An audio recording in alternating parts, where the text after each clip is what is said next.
Haleluya. Tuko katika mfululizo ambao Mungu amenipatia kuanzia mwezi wa 8 na nadhani tutaenda nao mpaka mwezi wa 8 mwaka unaokuja. Haleluya. Lakini nitakuwa nauzungumza au tunauzungumza katika vipande kwa kadri Roho anavyotuletea. Haleluya. Tuko katika majira ambayo Mungu anatuambia mafanikio. Haleluya. Kwa hiyo tuna mwaka mzima ambao Mungu kaniagiza nifundishe tu kanuni mbalimbali za mafanikio. Haleluya. Bwana asifiwe. Kwa hiyo tulijifunza au tumekuwa katika mfululizo wa kanuni ya utoaji kama sehemu tu ya kuelekea katika mafanikio yetu. Sasa leo nataka nirudi nyuma kidogo na nianze kuzungumza kwa habari ya mafanikio. Kama unaandika ujumbe wangu mafanikio. Haleluya. Kwa Kiingereza prosperity. Prosperity. Prosperity. Haleluya. Prosperity. Haleluya. Kwa hiyo kama unaandika, andika mafanikio au ustawi. Ustawi. Mafanikio au ustawi.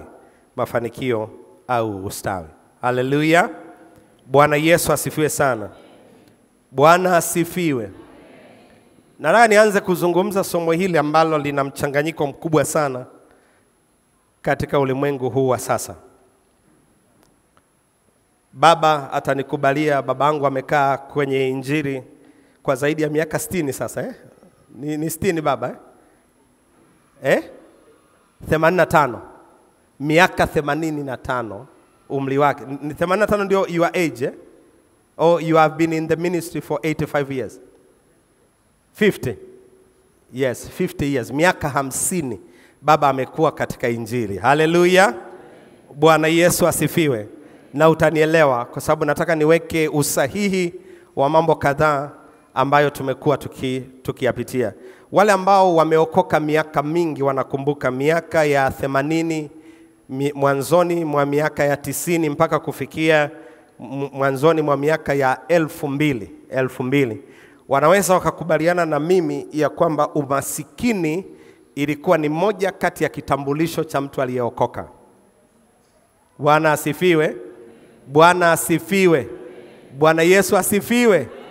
Umasikini ilikuwa ni moja ya utambulisho ya ishara ya kwamba ameokoka. Anasema heri walio maskini. Haleluya. Bwana asifiwe sana. Kwa hiyo hata kuvaa ukutakiwa kununua vitu vya gharama. Hata hivyo Yesu anarudi. Kwa nini tuwe na vitu vya thamani hapa duniani? Kwa nini tuwe na mafanikio ya baraka hapa duniani na vitu vya jinsi hiyo? Kwa hiyo umaskini lilikuwa ni jambo ambalo lilitambulishwa pamoja na Ukristo. Mimi nakumbuka mwaka 94 katika kanisa ambalo nilikuwepo, ulikuwa huruhusiwi kununua TV. Ukinunua TV ulikuwa unaaminika umemleta shetani nyumbani. Hebu nione watu waliowaleta shetani nyumbani. Kwa hiyo tulikuwa uwezi ukanunua TV kwa sababu tuliaminishwa ya kwamba uwezi ukamleta shetani nyumbani. Tuliambiwa uwezi ukanunua redio kubwa kwa sababu inatumika kupiga miziki. Hata nyimbo zetu kanisani zilikuwa vingoma vidogo vidogo. Hatukuwa na keyboard kama hiki kwa sababu tulikuwa tunaamini keyboard zinatumika kwenye dance, miziki ya dance, kwa hiyo uwezi ukaileta. Nakumbuka drum imeingia makanisani miaka ya 2000. 2000 ndio imeingia kwenye 2002, 2003, 2004 ndio drum ziliingia. Ninakumbuka wakati tunaingiza drum kanisani ilikuwa ni vita kubwa sana kanisani. Tulikuwa tunakiita chombo cha kidunia unachokileta madhabahuni. Kwa hiyo ulikuwa uwezi ukaweka drum madhabahuni kwa sababu ni chombo cha nini?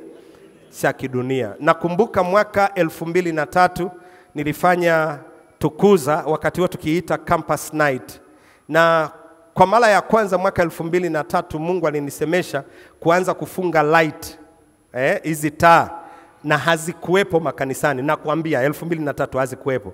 Kwa hiyo kwa mara ya kwanza mwaka 2003 nafikiri tukaweka stage, alafu pale nyuma nikachukua disco light ile inayotembea nikaifunga pale, ikawa inatembeza neno campus night pale. Kaangalie, ziko video, ziko Facebook Kwa hiyo ikawa inatembeza lile neno campus night. Nilipigwa vita na wachungaji wote ya kwamba nimechukua madisco light na kuyaleta kwenye stage.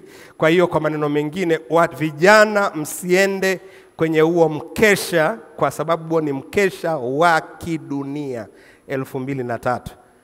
Kilimanjaro hapa mimi ndio nilikuwa mtu wa kwanza kuanza kufunga light kanisani, kufunga light kwenye event, na nilikuwa naonekana mchungaji wa kidunia.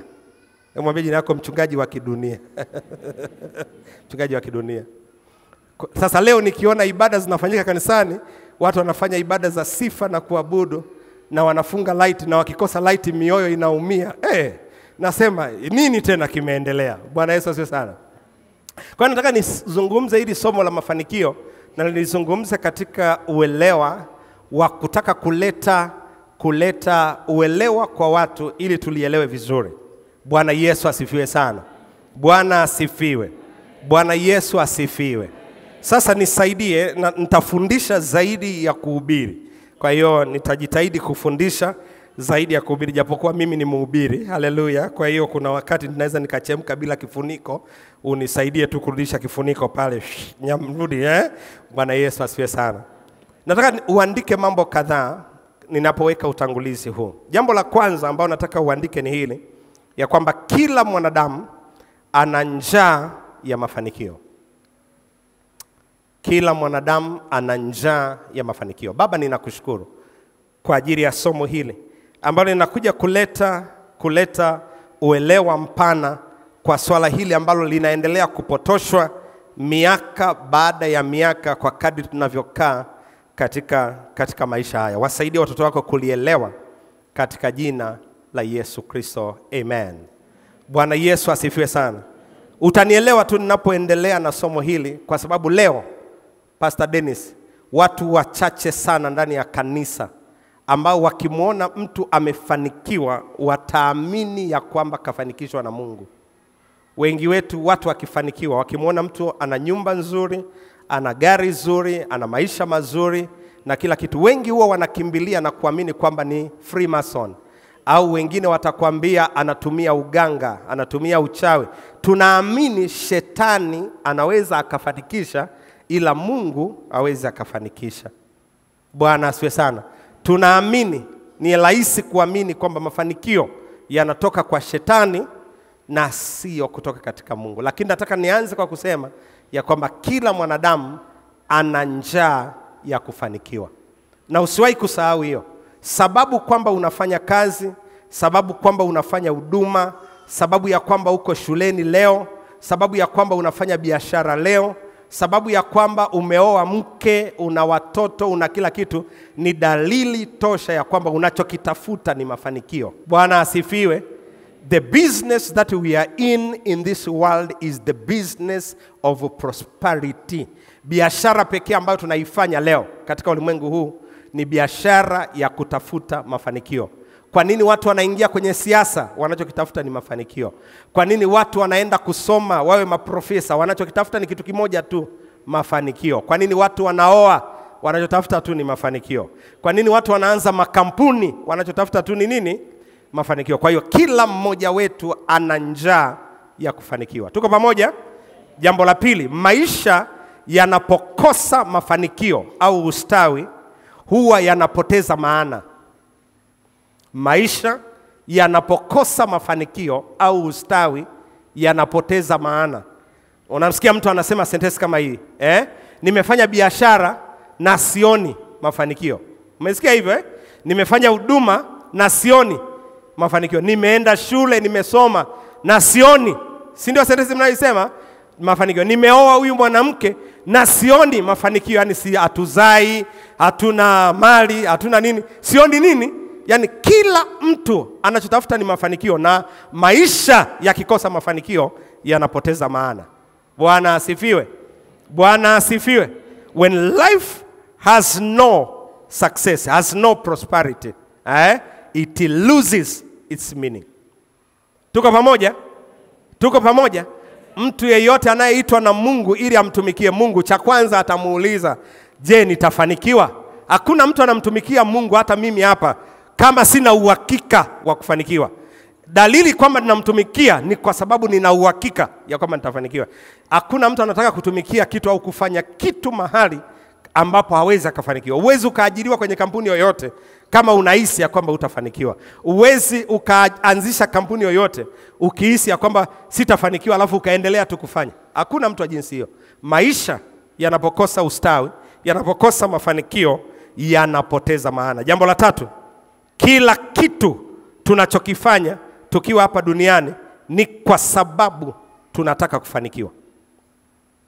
Chochote kile, taja chochote unachokijua wewe, nitakwambia ni nini mtu anakitafuta. Nitajie, mention anything. Mention, kiwe kizuri, kiwe kiovu, anachotafuta ni mafanikio. Bwana asifiwe. Bwana asifiwe. Jambo la 4, mtu anapokosa mafanikio, moyo uugua. Depression, mgandamizo wa moyo unatokea. Kuchanganyikiwa huwa kuna kutokea, na hata kufa au kujiua kunaweza kukatokea. Narudia, mtu anapokosa mafanikio, moyo unaugua. Depression au mgandamizo wa moyo unatokea. Kuchanganyikiwa huwa kunatokea. Kifo au hata kujiua huwa kunatokea. Angalia story za watu wengi waliojiua. Utasikia anasema sentence hii, nimejaribu kufanya kila kitu lakini sioni mafanikio. Kwa hiyo anaona namna pekee ni kujiua. Bwana Yesu asifiwe sana. Bwana asifiwe. Muangalie mtu ambaye amesubiri Mungu amfanikishe akashindwa. Yuko tayari afanye chochote, yuko radhi ajiuze, afanye wizi, afanye chochote. Anachotafuta ni nini? Mafanikio. Bwana Yesu asifiwe sana. Bwana asifiwe. Bwana asifiwe. Na jambo la 5 ni hili, kwa sababu ya kupata au kutaka mafanikio, mwanadamu anaweza akafanya chochote. A man is ready to die for the prosperity he is aspiring. Mwanadamu yuko tayari kufanya chochote kwa ajili ya mafanikio anayoyataka. Huwezi ukamzuia mtu ambaye ameiona njia yake ya mafanikio mahali fulani. Huwezi. Unaweza ukamchelewesha, ila huwezi ukamzuia. Bwana Yesu asifiwe sana. Bwana asifiwe. Bwana asifiwe. Ujumbe huu ni wa muhimu sana kwa kila anayenisikiliza. Kila anayenisikiliza, kuanzia level yoyote ulioko ya maisha au level yoyote ya maisha uliofika. Ujumbe ninataka kuzungumza au ninaoendelea kuzungumza nao ni ujumbe wa muhimu sana sana sana katika maisha haya. Bwana Yesu asifiwe sana. Bwana asifiwe.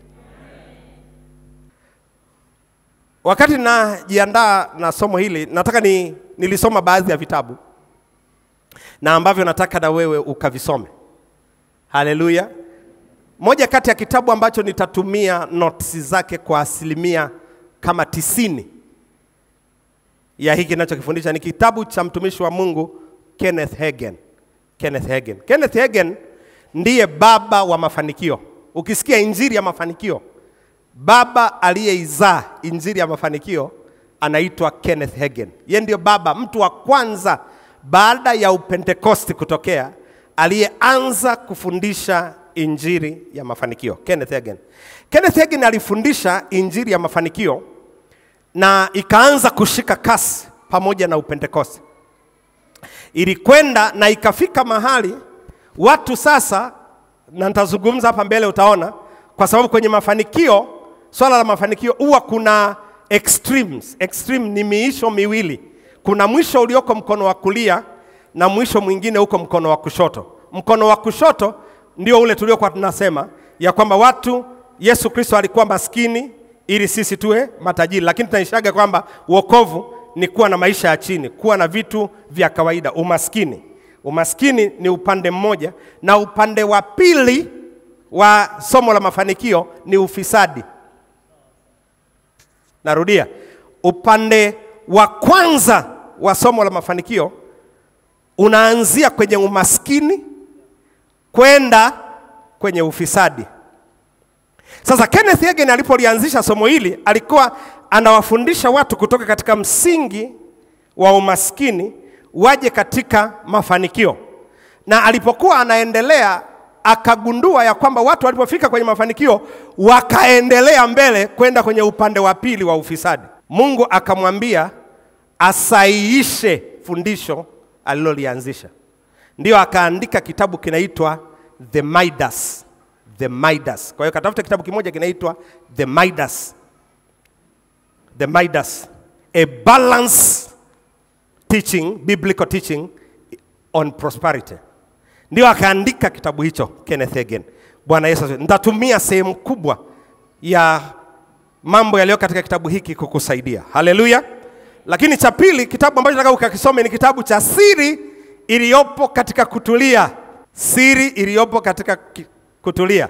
Hiki kimeandikwa na mtumishi mmoja wa Mungu yuko Tanzania. Haleluya. Haleluya. Bwana asifiwe sana. Bwana Yesu asifiwe sana. Anaitwa Bishop Dickson Mtalitinya. Kwa hiyo kitabu hicho, kitabu chake kitakusaidia sana. Sana sana sana katika somo hili ambalo ninalifundisha. Kitabu cha tatu ambacho nimekisoma ni kitabu pia kimeandikwa na mtumishi mwingine yuko Tanzania. Haleluya. Yuko Tanzania. Haleluya. Huyu anaitwa Bishop Dickson Mtalitinya. Ameandika kitabu kinaitwa Finishing Well.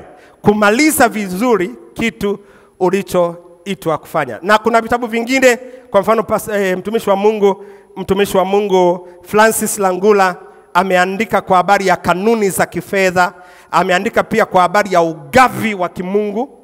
Hivi ni vitabu vya mtumishi wa Mungu Francis Langula. Unaweza ukavipata. Hivi vitabu vyote ni miongoni mwa vitabu ambavyo nimevizungumzia au nimevisoma wakati ninajiandaa na somo hili. Kwa hiyo unaweza ukavipitia na vitakusaidia sana sana sana sana kuhakikisha ya kwamba vinakuleta hapo. Kwa hiyo tutakuwa tunazungumza sana katika upana wa hili somo. Kwa hiyo Kenneth Hagin katika kitabu chake hiki alichokiandika anazungumza habari ya mfano mmoja ambaye tunamjua. Watu walimuuliza, kwa nini umeamua kutumia jina The Midas? Midas ile mixer yetu pale inaitwa Midas. Ni moja kati ya vifaa bora sana ulimwenguni. Midas ni tafsiri au ni neno ambalo linatumika katika wazungumzaji wa lugha ya Kiingereza, wakimaanisha hivi ya kwamba ni wale watu ambao wanaangekewa. Siwisha kusikia watu wanaangekewa? Yaani kwamba kila anachokigusa kinabadilika kuwa fedha. Kinabadilika kuwa fedha. Lakini Midas ni jina la mfalme mmoja wa Kigiriki aliyekuwa anatawala nchi ya Filigia. Huyu mfalme alikuwepo katika karne ya 8 kabla ya Kristo. Karne ya 8 kabla ya Kristo. Huyu mfalme huyu alikuwa na sifa moja kubwa sana aliyokuwa nayo. Mfalme huyu alipenda dhahabu. Alipenda dhahabu sana. Alipenda dhahabu sana kiasi kwamba maisha yake yote alipambana kuhakikisha ya kwamba anaipata dhahabu yote ya dunia. Dhahabu yote ya dunia. Sehemu kubwa ya maisha yake mfalme huyu aliacha mpaka kazi ya kutawala watu na kuongoza watu. Alitumia asilimia mpaka 95-99 ya muda wake akiwa na daftari anahesabu kiwango cha dhahabu alichonacho. Kwa hiyo kila siku alikuwa anakaa kwenye store, anasema tuna dhahabu kiasi gani. Yeye ndiye alikuwa mfalme wa kwanza aliyevumbua uyeyushaji wa dhahabu na kuiweka katika vipande vidogo vidogo hivi vya blocks tunavyoviona, zile bars of gold. Ndio alikuwa mfalme huyo, mfalme Midas. Kwa hiyo kazi yake alikuwa anakusanya dhahabu, Alitamani apate dhahabu yote ya dunia. Alitamani kila kitu chake kilichomzunguka kiwe dhahabu. Nazungumza njia ya mafanikio au kanuni au mafanikio. Bwana asifiwe sana. Kwa hiyo Midas akawa anaomba kama wengi wenu mnavyoomba leo. Akawa anaomba. Sasa hii ni moja kati ya hadithi ambazo zinasemekana kwa habari ya Midas. Kwa hiyo alipokuwa anaomba, akawa anaomba ya kwamba Mungu nipatie uwezo. Ya kwamba chochote nitakachokigusa kigeuke kuwa dhahabu. Kweli? Hadithi hii inasema ya kwamba Midas siku moja akaamka akiwa na uwezo wa kugeuza kila kitu kiwe dhahabu. Kwa hiyo alipoamka, alipogusa nyanya kwenye bustani yake zikageuka kuwa dhahabu, akasema wow. Akaenda Midas akagusa maua yakageuka yakawa dhahabu. Wow. Midas akaenda akagusa miti inageuka kuwa dhahabu. Wow. Midas akagusa kiti kilichokuwa cha mbao kikageuka kikawa dhahabu. Midas akaenda mbali akigusa mawe yanageuka kuwa dhahabu. Yaani chochote kinachotakiwa kufanyika, Midas alikuwa na uwezo, au kilichokuwa kinakuja mbele yake alikuwa na uwezo wa kugeuza kuwa dhahabu. Midas alipokuwa anafanya hiyo kazi siku nzima, kiu ikamkamata. Na lakini wakati kiu inamkamata sema, shauku yangu ni kwamba kila kitu kiwe nini? Kwa hiyo majani aliyomzunguka yakawa dhahabu, akigusa ardhi inageuka inakuwa dhahabu. Midas, he was very very happy. Akigusa mkuki unakuwa dhahabu. Yaani kila alichokigusa, jamani, si maisha mazuri hayo Si unaona ni maisha nini? Baadaye akiwa anafanya kazi yake hii, Midas akasikia kiu. Akasema, naomba mniletee maji ya kunywa. Wale walinzi wake wakakimbia, wakachukua kikombe, wakachota, wakamletea Midas. Sasa uwezi ukanywa maji bila kushika kikombe. Kwa hiyo Midas walipompa kikombe anywe maji, kikombe kikageuka kikawa dhahabu na maji yakageuka yakawa dhahabu. Midas akasema sasa, Midas akasikia njaa ya chakula, akasema nileteeni jamani chakula. Wakamletea chakula kwenye sahani na vijiko kama vilikuwepo kwa wakati ule, tuamini hivyo, uma zilikuwepo na kila kitu. Kwa hivyo walipomletea sahani, Midas alipoishika sahani ikageuka ikawa dhahabu. Aliposhika kijiko anataka kula kikawa dhahabu. Aliposhika chakula anataka kula, chakula kikageuka kikawa dhahabu. Hayo ndio maisha ambayo tunayataka. Everything that you touch changes into gold. Na nataka maisha hayo. Hallelujah. Na nataka upako huo wa Midas. Midas amekaa pale kwenye kiti chake cha enzi na nini, na ghafla alikuwa na binti mmoja wa pekee. Huyo binti alikuwa amelala chumbani. Na wakati ule unajua ulikuwa sio rahisi kuwaendea mababa wafalme kirahisi rahisi hivi. Kwa hiyo binti akatoka huko, amemisi baba yake siku nyingi.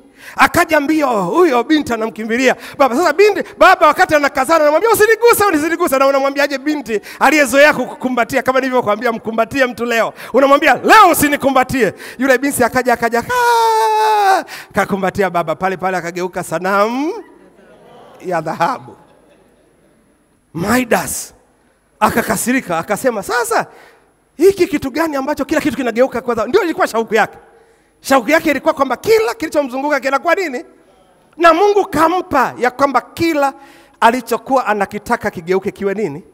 Kiwe dhahabu. Midas akaanza kuwa na uchungu katika maisha yake. Na hiki ndicho ambacho kinawapata watu ambao wanafanikiwa na kupitiliza na kwenda kwenye ufisadi.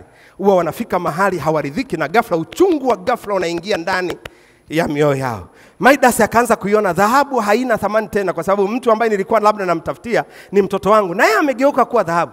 Kwa hiyo Midas akaanza kulia tena. Analia na kujiuliza nitafanyaje? Midas wakamwambia sasa, ili kuondoa hii laana ya kila ukigusacho kiwe dhahabu, basi nenda kaoge katika mto. Midas akaenda akaoga, lakini wakamwambia ila ujue utakapooga katika huu mto utapoteza uwezo wako wa kugeuza kila kitu kuwa dhahabu. Unataka hiyo? Sikiliza. Midas akasema, kwa ajili ya kurudisha wale ninao wapenda, acha huu uwezo uondoke.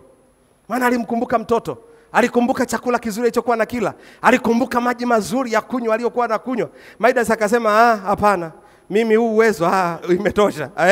Kwa hiyo Midas akaenda akaoga, na alipooga uwezo wake wa kugeuza kila kitu kuwa dhahabu ukaisha. Alafu akamwambia sasa, kila chochote unachokipenda basi chukua sehemu ya maji haya, unachotaka kirudi katika hali yake ya kawaida, kimwagie maji ili kirudi katika hali yake ya kawaida. Kwa hiyo Midas akachukua maji, akaenda akammiminia mtoto wake. Mtoto wake akabadilika kutoka kuwa dhahabu akawa mtoto wa kawaida. Kwa hiyo Midas akaanza kujifunza kuchagua. Midas akaanza kujifunza kutafuta ulinganyo, balance. Bwana Yesu asifiwe sana. Bwana asifiwe. Bwana Yesu asifiwe. Tunapozungumza somo la mafanikio, na hicho ndicho ambacho mtumishi wa Mungu Kenneth Hagin anakizungumza. Leo kwa mfano, wachungaji sisi kina Pastor Dickson, wachungaji wa kizazi hiki cha sasa hivi, tunacholingishiana madhabahuni siku hizi ni aina ya gari ninaloendesha, aina ya nyumba ninayokaa, aina ya mavazi ninayokaa. Leo asilimia nyie 90 mlio mnaonisikiliza hapa, umekuja kanisani, asilimia kubwa yenu hapa mmekuja kutafuta vitu. Wanachokiita kwamba watu kanisa halina upako ni kwamba kanisa haliwapi vitu wanavyopaka. Kwa hiyo mnaweza mkamcheka Midas mfalme, lakini ninyi ni akina Midas wa leo.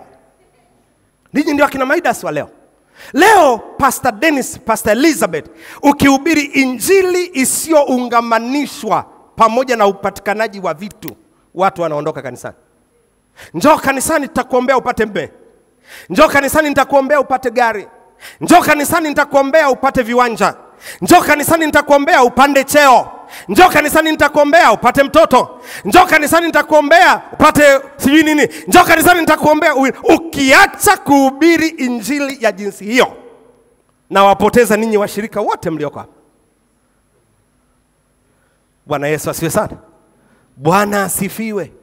Kwa nini? Kwa sababu mioyo ya watu wengi imeanza kuhama kutoka katika umaskini uliopitiliza, tunaenda katika ufisadi. Mchungaji unatutukana leo, unatuambia nini? Mimi sio fisadi, wewe ni fisadi. Nani alikuambia nyumba moja haikutoshi mpaka tuanze kutafuta na nyumba ya pili? Nani alikuambia simu moja haikutoshi? Wenye simu mbili niwaone hapa, nyosha mkono. Una simu mbili za nini? Na wauliza. Mimi najaribu tu kuwauliza.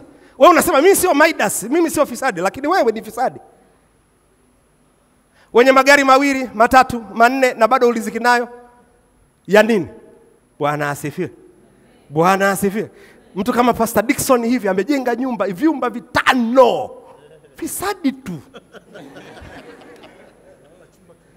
Unalala chumba kimoja kwenye futi 2 kwa 6 ndio unazolalia. Nyingine zote tunazo kama accumulation, ufisadi tu. Bwana Yesu asifiwe sana. Bwana asifiwe. Kwa hiyo tunapaswa kuwa na ulinganyo, balance, tunapozungumzia swala zima la mafanikio. Ndio ninachokizungumzia. Bwana Yesu asifiwe sana. Bwana asifiwe. Bwana asifiwe. Bwana asifiwe. Ni muhimu sana ukaelewa hiki ninachokuambia. Tusikae katika injili ya umaskini, lakini tusiende katika injili ya ufisadi. Kwa ninapozungumzia somo la mafanikio, ni somo ambalo linakuwezesha usikae katika injili ya umaskini, lakini usiende katika injili ya nini? Ya ufisadi. Uwe katikati. Mafanikio ni nini? Mafanikio ni kuwa katikati ya umaskini na ufisadi. Ndio namna rahisi ya mafanikio. Mtu akikuuliza, mchungaji, nipe maana rahisi ya mafanikio. Mafanikio ni kuwa kati ya kutokuwa maskini na kutokuwa tajiri aliyepitiza. Suleimani aliomba maombi gani? Aliomba maombi gani? Alisema neno hili. Baba, ninaomba. Ni Suleimani ni Daudi.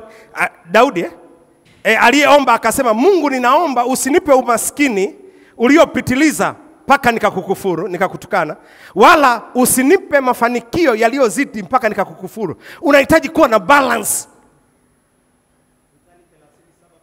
Tusome pale Misali 37 mpaka 9. Soma pamoja nami pale. Anasemaje pale?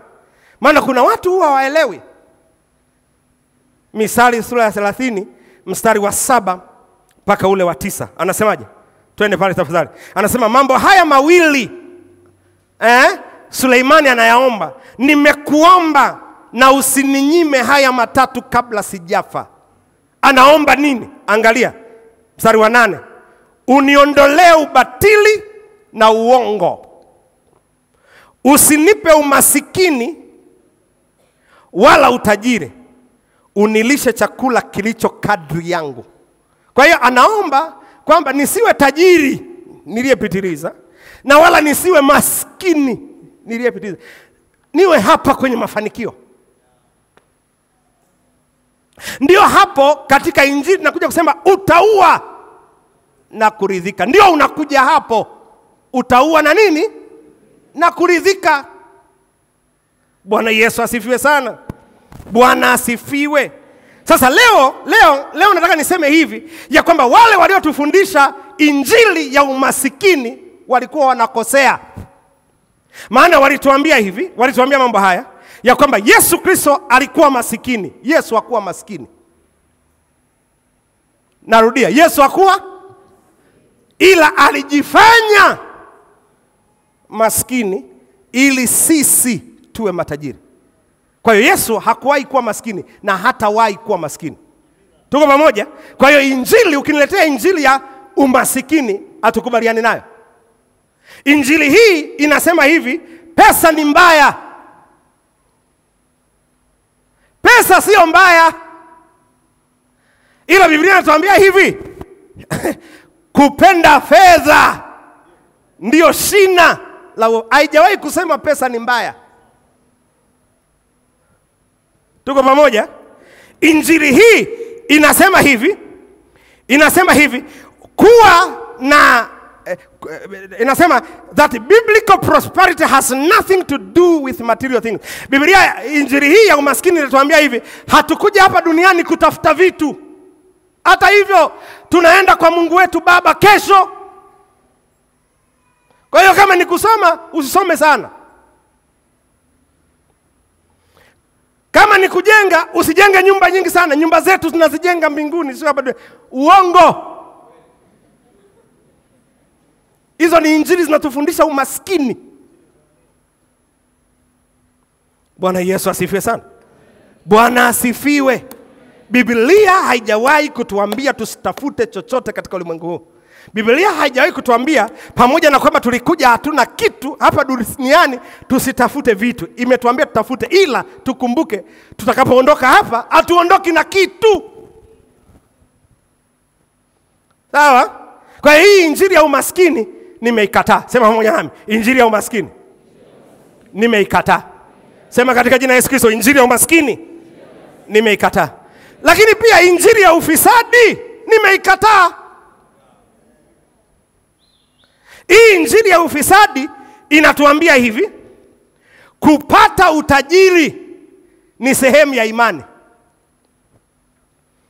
Kwa Kiswahili nakosa tafsiri yake nzuri. Mtanisaidia Waingereza kutafsiri vizuri. That getting rich is the main focus of faith. Yani kupata utajiri ndio jambo kiini katika imani ya Kikristo. Sio kweli?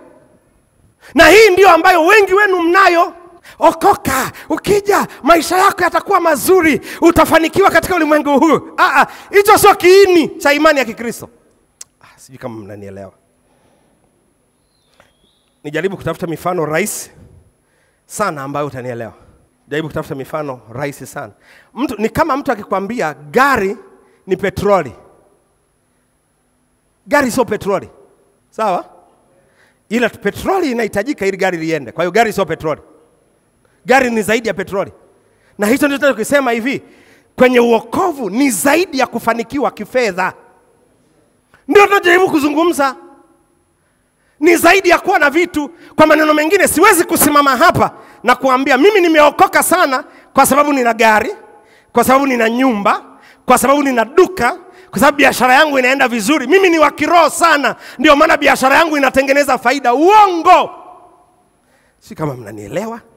Yani mimi ninaolewa kwa sababu ninampenda Mungu sana. Uongo. Unaolewa kwa sababu ni neema, lakini sio kwa sababu nampenda Mungu sana. Unajua mimi kazini kwangu, ninampenda Mungu sana, ninaomba sana, ninafunga sana, ninamtafuta Mungu sana. Kwa hiyo promotion dakika 0 tu. Hakuna kitu nataka ofisini kwangu na siwezi kukipata. Uongo. Tunavipata kwa sababu ni neema ya Mungu imeamua kuachiliwa. Unaweza ukaomba sana na usivipate. Hivi mnanielewa nyewe watu? Unaweza ukaolewa na usipate mtoto na bado umeokoka na wokovu upo na Mungu yupo na unaenda mbinguni. Na Mungu bado ni Bwana. Kuwa na mtoto au kutokuwa na mtoto haimfanyi asiwe Mungu. Haifanyi ya kwamba hujaokoka. Hivi mnaelewa? Uolewe usiolewe haina maana haujaokoka. Umeokoka vizuri sana na una Mungu ndani yako hata kama hujaolewa. Unajua nimeolewa, mume wangu lazima aishi miaka 80 ndio nimeokoka vizuri sana. Amna. Ana binti Fanueli aliolewa akakaa na mwanamume miaka 7, mume akafa. Na ndiye alikuwa nabii mke, anampokea Yesu Kristo. anamkumbatia hivi. Nabii mke anayemsubiria Yesu Kristo. Alikaa na mwanamume miaka 7 na hakuwahi kuwa na mtoto. 7 na hakuwahi kuwa na nini? Wewe umesubiri mtoto miaka mingapi? 3. Unajua mimi ile kanisa nahama tangu tumeolewa tuna miaka 3 hakuna hata ujauzito. Pastor atuombee. Sikiliza, naweza nikaomba, nikafunga, nikagaragara, nikabinduka, nikapanda mpaka juu ya anga pale ninawaombea. Kama if God haja grant mtoto ampati mtoto. Hivi mnanielewa? Hizi zote ni mbwembwe tu. Hebu sema ni mbwembwe tu. Unajua kuna vitu ambavyo lazima niwaambie ukweli kama washirika. Sikiliza, kwamba mmekuja hapa si wa guarantee mimi nitawapa wanaume, mabinti mlioko hapa. Yaani unaweza ukakaa hapa na vijana wazuri wanakuja, anakuja mwingine hata na sura sio nzuri anaolewa. Wewe utabaki hapa tu na mimi I have nothing to do. Sina chochote cha kufanya katika hilo.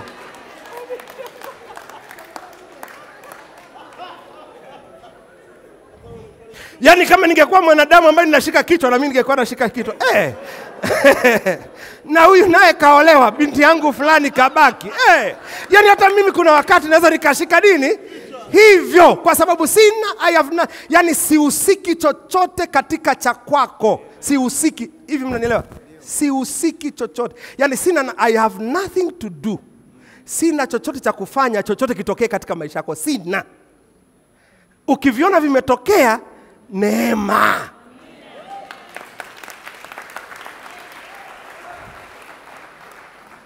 Neema. Ukiniambia nioga nafunga sana kuliko watu wote, uongo. Yaani kuna wakati mwingine mawiki na miezi nakula tu. Asubuhi nakula, mchana nakula, jioni nakula.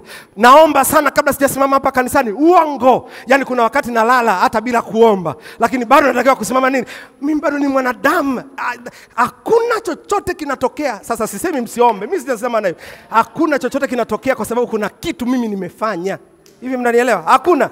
Yaani mimi ni mwanadamu kama wewe, ninalia kama wewe, nina huzuni kama wewe, ninapigika kama wewe, ninaishiwa hela kama wewe. Yaani hivyo hivyo kama wewe. Sina kitu special, nakula wali maharage kama wewe, dagaa, nakula ngogwe kama wewe, nakula kama wewe. Naenda kule uani kama wewe. Kama uliko hivyo, naendaga na mimi kama wewe. Kwa hiyo ukiona vitu vinatokea ni neema. Bwana Yesu asifiwe sana. Sasa hainifanyi nisiwe mtumishi wa Mungu. Neema ni vitu vingine. Neema nini? Upendeleo wa kimungu ambao Mungu anautoa kwa mtu asiyestahili.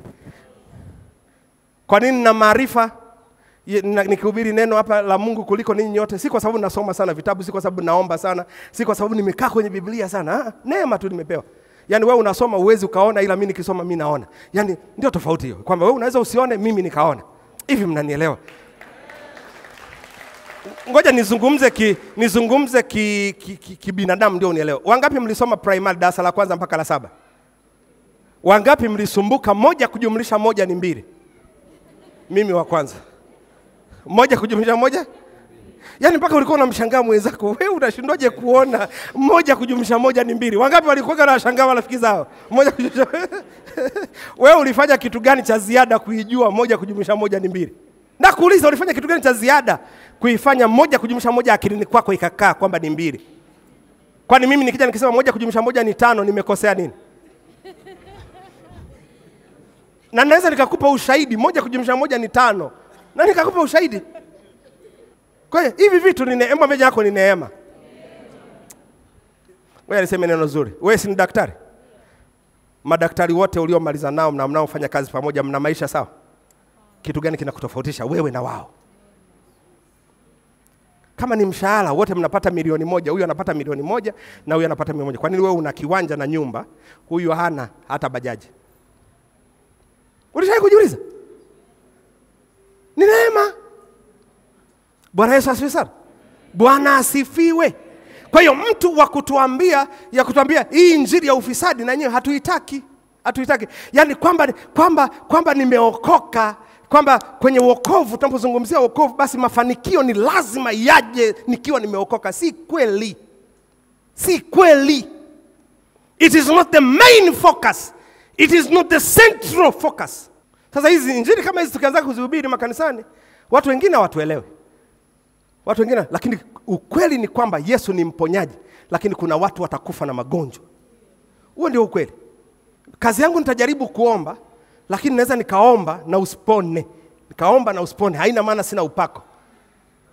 Na ndio maana sisi wachungaji tunakufa pia. Yaani ambacho nilimwombea dada fulani akapona, mimi hicho kinaweza kaniua. Bwana Yesu asifiwe sana. Bwana asifiwe. Bwana asifiwe. Bwana asifiwe. Lakini injili hii ya mafanikio ya ufisadi inatuambia pia ya kwamba God main concern is their material well-being, ya kwamba Mungu anachoshughulika nacho sana sisi hapa ni tupate vitu vya kidunia. Si kweli.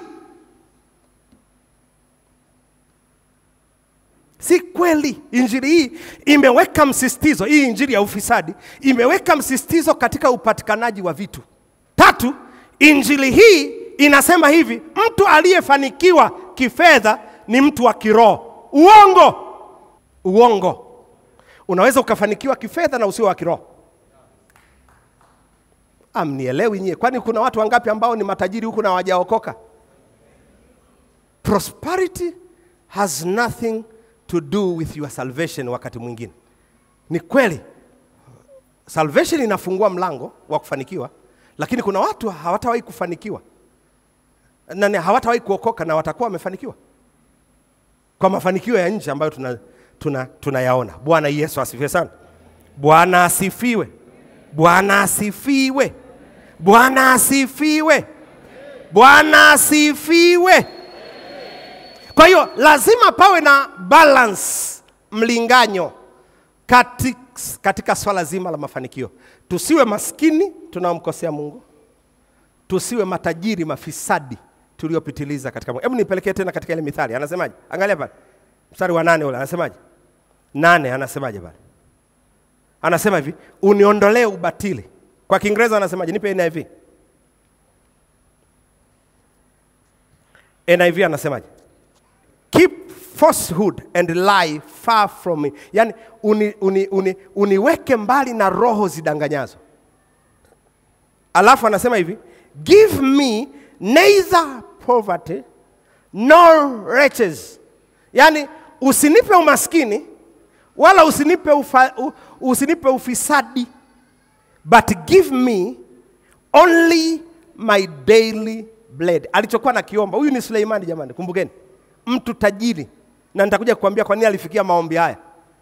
Kwa nini alifikia maombi haya? Bwana sasa, angalia mstari wa 9. 9 anasemaje? Anasema, otherwise I may have too much and with disown you who is the Lord, or I may become poor and still. Nipeleke katika Kiswahili waone pia. Angalia Kiswahili chake hii anavyosema. Anasema vizuri sana kwa Kiswahili pia. Angalia, nisiwe na utajiri, anasema nisije nikashiba nikakukana au nikakutukana nikasema Bwana ni nani, wala nisiwe maskini sana nikafika mahali nikaiba na kulitaja bure jina la Mungu wangu. Kwa hiyo maombi mengi ya watu maskini ni maombi ya kulitaja bure jina la Bwana. Bwana asifiwe sana. Bwana asifiwe. Bwana asifiwe. Maombi mengi ya matajiri ni maombi yenye makufuru. Baba, ninakushukuru kwa kuwa mimi nimefanikiwa natoa zaka kuliko watu wengine wote kanisani. Kufuru. Sio zaka yako inayokufungulia mlango, ni neema. Sasa sisemi msitoe zaka, mimi sijasema hivyo. Nyie shauri yenu. Kinipokea wrong umeposea. Bwana Yesu asifiwe sana. Sasa swali la msingi ambalo unaweza kaniuliza ni ile, mchungaji, mafanikio ni nini? Kama haya unayozungumza sio mafanikio, mafanikio ni nini? Waraka wa Yohana wa 3 sura ya 1 na mstari wa 2. Huu mstari nitarudi tena na tena na tena. Twende pale. Waraka wa 3 wa Yohana sura ya 1 na mstari wa 2. Anasema hivi, mpenzi, naomba ufanikiwe. Katika nini jamani?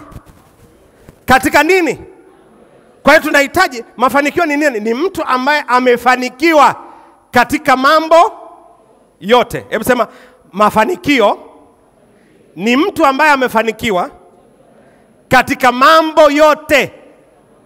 Na mambo yote ya mwanadamu yamegawanyika katika makundi makubwa matatu. mambo yote alionayo mwanadamu yamegawanyika katika makundi makubwa matatu. La kwanza na la pili yako hapa. La kwanza ni hili, na kuwa na afya yako. Jambo la kwanza ni physical well-being. Physical well-being. Nini? Physical well-being ni kuwa salama katika mwili na afya yako. Kwa hiyo mtu anapokuwa salama katika mwili na afya yake, tunasema amefanikiwa. Alafu cha pili anasema hivi, kama vile roho yako ifanikiwavyo. Mtu yeyote ambaye roho imefanikiwa, amefanikiwa. Bwana asifiwe. Cha tatu, Wakorinto wa kwanza sura ya 16 na mstari wa 2. Wakorinto wa kwanza 16 mstari wa 2. Siku ya kwanza ya juma, mwambie yako siku ya kwanza ya juma, Jumapili kama leo, kila mtu wa kwenu aweke akiba kwake, yani akuja kutoa sadaka, kwa kadri ya kufanikiwa kwake. Kwa hiyo jambo la tatu au eneo la tatu ambalo mtu lazima afanikiwe ni mafanikio ya vitu au fedha. Kwa hiyo kuna aina tatu za mafanikio. Kabla sijatoa maana ya mafanikio, kuna aina tatu za mafanikio. Kwanza, mafanikio ya mwili, physical well-being. Aina ya pili, spiritual well-being, mafanikio ya kiroho. Aina ya tatu, mafanikio ya vitu, material or financial well-being. Narudia, mafanikio yako ya aina tatu: mafanikio ya mwili, physical well-being, yani afya na kila kitu. Alafu mafanikio ya kiroho, roho yako. Alafu mafanikio ya tatu, mafanikio ya vitu au fedha. Ndio maana nawaambia hivi, mtenge fedha kwa kadri ya kufanikiwa kwako. Kwa hiyo fedha, mtu anapokuwa na fedha tunasema huyu mtu amefanyaje? Amefanikiwa. Sasa mafanikio ni nini? Mafanikio ni nini? Mafanikio ni balance, mlinganyo katika maeneo haya matatu. Yani mtu ana afya njema, physical well-being, huyo mtu amefanikiwa kiroho, na huyo mtu ana vitu au fedha. Kimojawapo kikikosekana, huyu mtu hajafanikiwa. Kimojawapo kikizidi kingine, huyu mtu anaingia kwenye ufisadi. Ninyi watu mnanielewa? Kimojawapo kikikosekana, huyu mtu hajafanikiwa. Kimojawapo kikizidi vingine, au viwili vikizidi kingine, hivi vitu vikizidiana, vinaanza kumsukuma mtu kwenda kwenye extreme ya ufisadi. Bwana Yesu asifiwe. Bwana asifiwe. Na ndio maana moja kati ya vitu ambavyo nimeviona kwa Wakristo ni hivi: Wakristo tuko tayari kufanikiwa katika afya, tuko tayari kufanikiwa katika vitu, lakini Mungu wetu tukamwacha nyuma. Waangalie warokole wengi, Wakristo wengi wanaendaga mbele wakiwa wamemwacha Mungu wao. Lakini kuna watu wa dini fulani, wao wanapopanda, wanapanda na Mungu wao. Wewe ofisini kwako unaweza usifanye maombi, lakini kuna mtu kwenye ofisi yake kajengewa kihekalu cha kwenda kufanya maombi. Wewe saa 7 ikifika unawaza kwenda kula, kuna mtu saa 7 ikifika anawaza kwenda kufanya ibada kwa Mungu wake. Huyu mtu hamwezi mkawa sawa.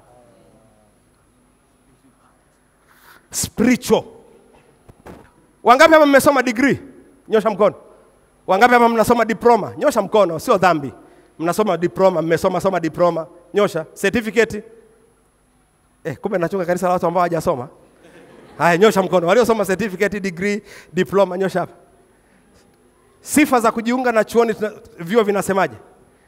Huyu mtu awe amefaulu masomo yake isipokuwa masomo ya dini. Tanzania ufisadi hauwezi ukaisha.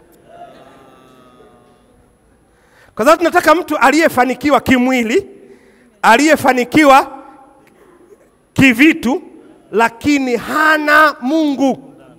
Mimi ningepata nafasi ya kuwa mtunga sera, ningeandika sera ya kwanza, ningeandika yeyote anayekwenda kusoma certificate, diploma au degree yoyote lazima awe amefaulu somo la dini. kwa viwango vya juu. Ili mtu apandishwe cheo ofisini popote, lazima awe muumini thabiti wa dini fulani. Yaani ningeiweka hiyo, lazima apate recommendation kutoka kwa mchungaji wake, anahudhuriaga kanisani, anatoa sadaka zote, ailete iwe moja kati ya attachment za kwake kupandishwa cheo.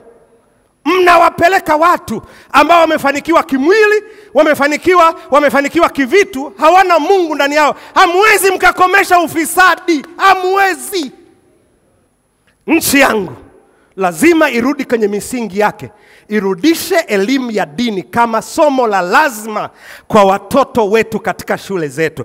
Kama tunataka taifa hili lipone, kama tunataka watu hao wapone, nchi yangu lazima irudishe elimu ya dini kama somo la lazima.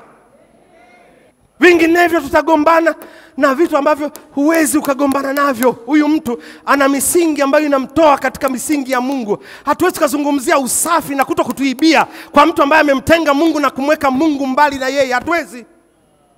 These are technical issues. Na ninaamini kuna viongozi wa serikali wananisikiliza saa hii, na watafanyia maamuzi haya ambayo watafanya. Lazima somo la dini liwe la lazima. Unazungumzaje mwanasiasa safi asiyekuwa na Mungu?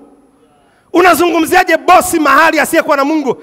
Hatuwezi tukaushinda ufisadi kwa huyu mtu kuwa tu ana afya njema, huyu kuwa tu mtu ana vitu. Lazima awe na Mungu. Akifika mahali anataka kutuibia zaidi, imani inamsuta, inamwambia unaenda mbali zaidi, rudi.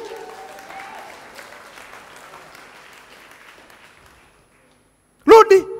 Hakuna dini inafundisha watu wawaibie watu wao. Hakuna.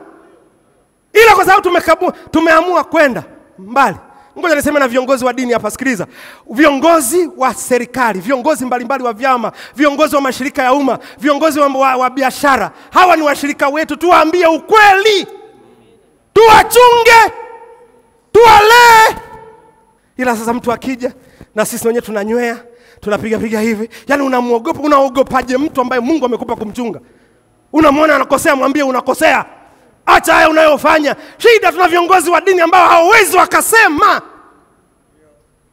Bwana Yesu asifiwe. Bwana asifiwe.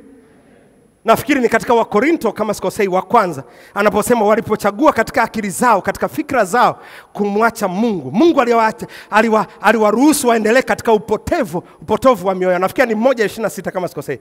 Wakorinto wa kwanza 1:26 au 2 Wakorinto wa pili 1:26. Anazungumza kitu hicho. Anasema tusome pale Wakorinto wa kwanza 1:26. Anasemaje pale? Wakorinto wa kwanza 1:26 anasemaje?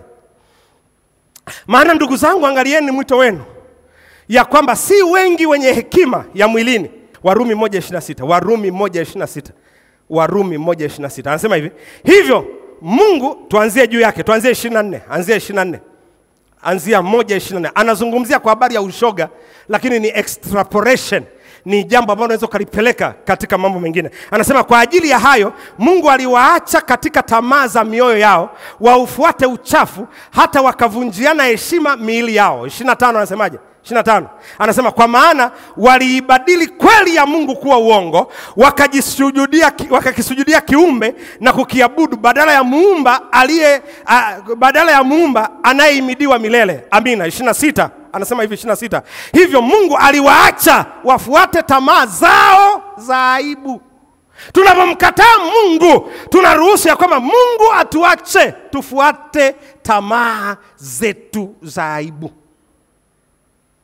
Kila mtu yeyote aliyefanikiwa akatafuta vitu pekee au akatafuta mambo ya kiroho pekee. Walokole, ngoja niseme na ninyi, sikiliza. Kuomba pekee bila kwenda kufanya kazi, hamwezi mkafanikiwa. Unajikuza kiroho, unakuwa fisadi wa kiroho, wakati mwingine umeacha nyuma. Yaani kuna watu ni mafisadi wa kiroho. Nimesema mafanikio ni kwenye eneo 3. Kiroho, kimwili na vitu. Ukikipeleka kimoja mbele unakuwa fisadi. Ukikiacha kimoja nyuma unakuwa maskini. Sasa sisi tumekimbiza sana kiroho, mikesha, kufunga, kusoma neno, omba, nini. Huwa tunakumbia watu kafanye kazi. Hapa ni maombi kuanzia saa 12 asubuhi mpaka saa 12 jioni. Jumatatu mpaka Jumatatu. Tunafanyaga kazi saa ngapi? Hatuwezi tukafanikiwa, hela tutazikosa, japokuwa kiroho tutakuwa vizuri. There must be a balance. Mwambie jirani yako lazima pawe na ulinganifu. Wewe uko katikati ya biashara saa 4, wenzako wanauza, wewe umekaa tu shanda, raba, seke, meke, yata, koko, chata, maka.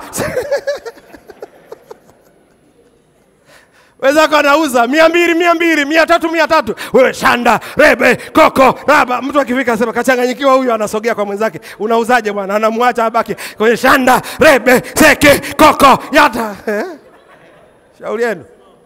Usiwe fisadi wa kiroho. Mungu akija akamwambia usiwe fisadi wa kiroho.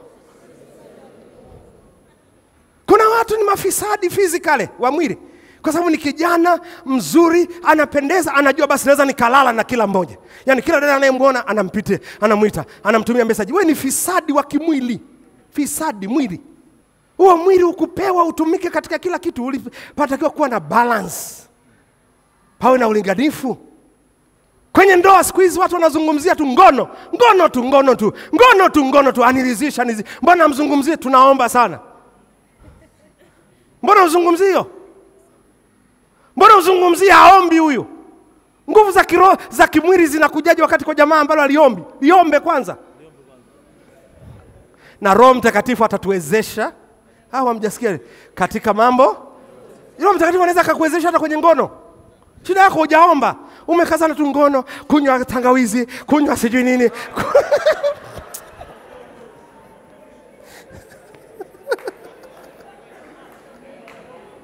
Ninyi watu mnanielewa mimi?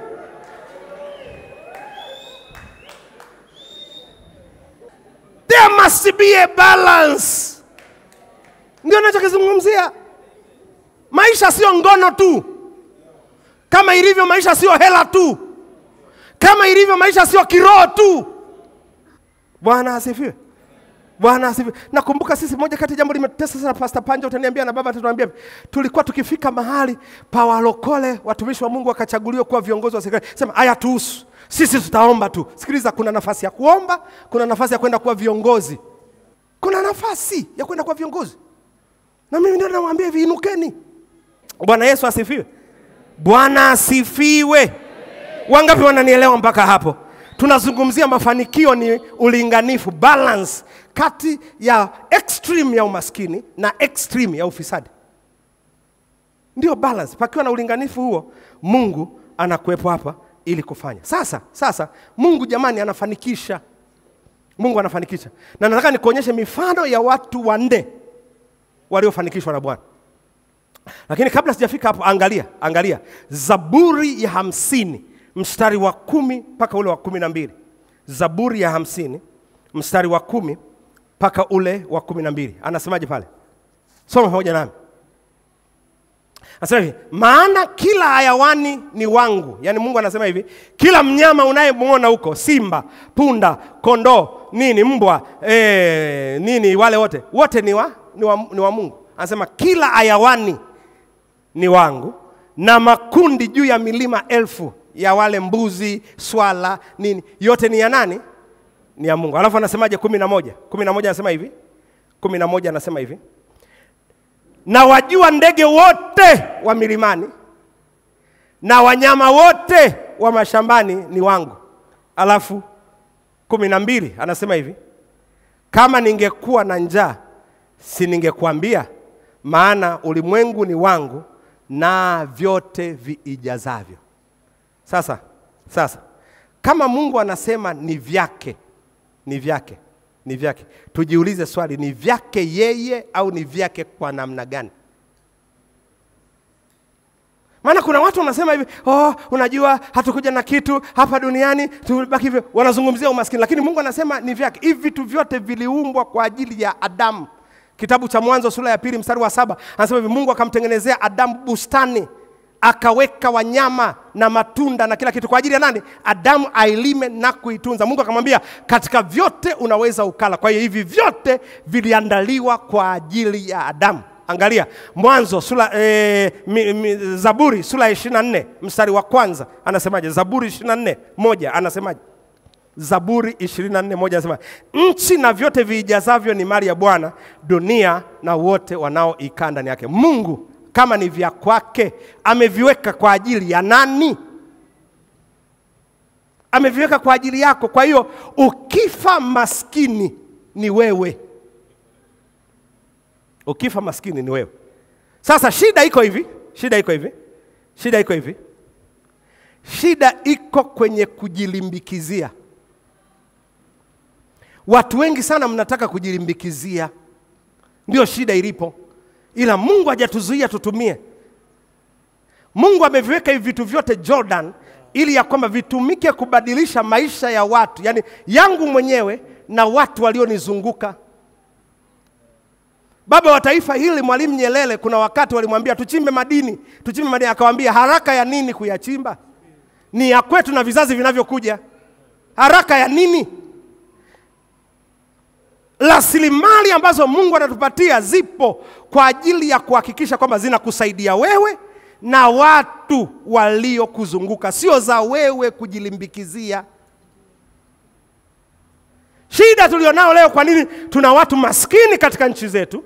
Tuna watu maskini katika kanisa, ni kwa sababu tuna washirika wamejilimbikizia vitu ambavyo sio vya kwao, vilipita kwao, wao watumie vya kwao, na vile visivyo vya kwao wavipeleke kwa watu wanaovihitaji.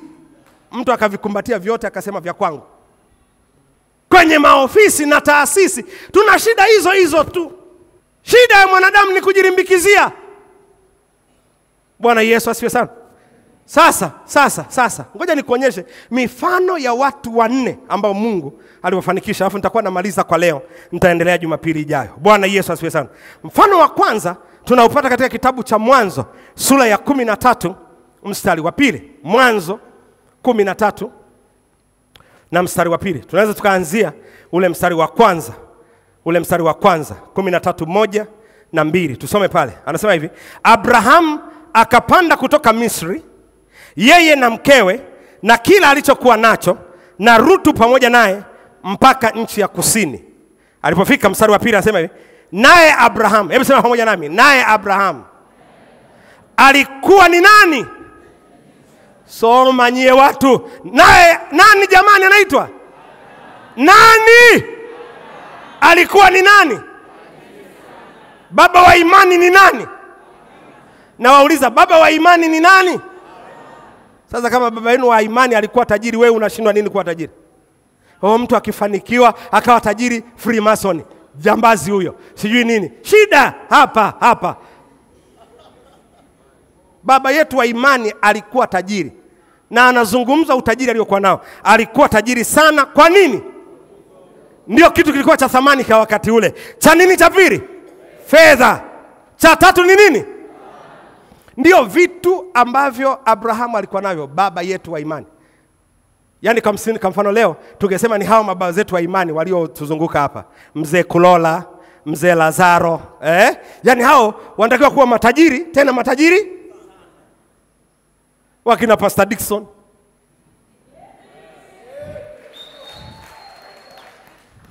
Mchungaji gani tajiri? Mchungaji gani hana mali? Baba yangu wa imani alikuwa na fedha, alikuwa tajiri. Nikuonyeshe kitu ambacho je kukiona? Nikuonyeshe kwa habari ya Ibrahim. Niwaonyeshe. Unataka kukiona kabisa? Kabisa. And you are ready to see it. Mwanzo 14 mstari wa 14. Abraham aliposikia kwamba ndugu yake Rutu ametekwa na wafalme 5, akawapa vijana wake silaha waliozaliwa katika nyumba yake, watu 314, wakawafuata mpaka Dani. Mstari wa 15. Akajipanga apigane nao usiku ule, yeye na watumwa wake, akawapiga, akawafukuza mpaka Hoba uliokuwa upande wa kushoto wa Dameski. Abrahamu alikuwa na jeshi lake. Yaani alikuwa ni mtu tajiri kiasi kwamba amefika mahali ana jeshi. Alichukua tu vijana 300. Bwana Yesu asifiwe sana. Bwana asifiwe. Mwambie jirani yako, utajiri sio dhambi, ila huo utajiri unautumia kwa nini? Mtu wa pili. Maana hatujengi kesi kwa mtu mmoja. Mtu wa pili. Suleimani. Sasa utajiri kwa Abrahamu ulimsaidia, bado alimaliza vizuri. Ndio maana naambia mkasome kitabu changu cha Finishing Well. Ibrahim pamoja na utajiri aliokuwa nao alimaliza vizuri. Muangalie huyu utajiri wa pili, Wafalme wa kwanza sura ya 10 mstari wa 7. Mimi nakuonyesha watu matajiri kwenye Biblia. Anasema hivi, Wafalme wa kwanza sura ya 10 na mstari wa 7, anasema hivi, lakini mimi sikuzisadiki habari hizo hata nilipokuja. Huyu ni Malkia wa Sheba amemtembelea Suleimani. Anafika pale anamwambia, sikuzisadiki habari hizo hata nilipokuja na kuona kwa macho yangu. Tena tazama, sikuambiwa nusu, yani niliambiwa tu nusu. Wewe umezidi kwa hekima na kwa kufanikiwa kuliko habari nilizozisikia. Yani Suleimani alifanikiwa mpaka watu wanakuja kuangalia utajiri aliokuwa nao. Sasa sina muda wa kukupitisha huyu Malkia wa Sheba alipofika akaangalia kila kitu. Yani kitendo cha huyu Malkia kuangalia tu ile nchi, aliamua kuwa mke wa Suleimani.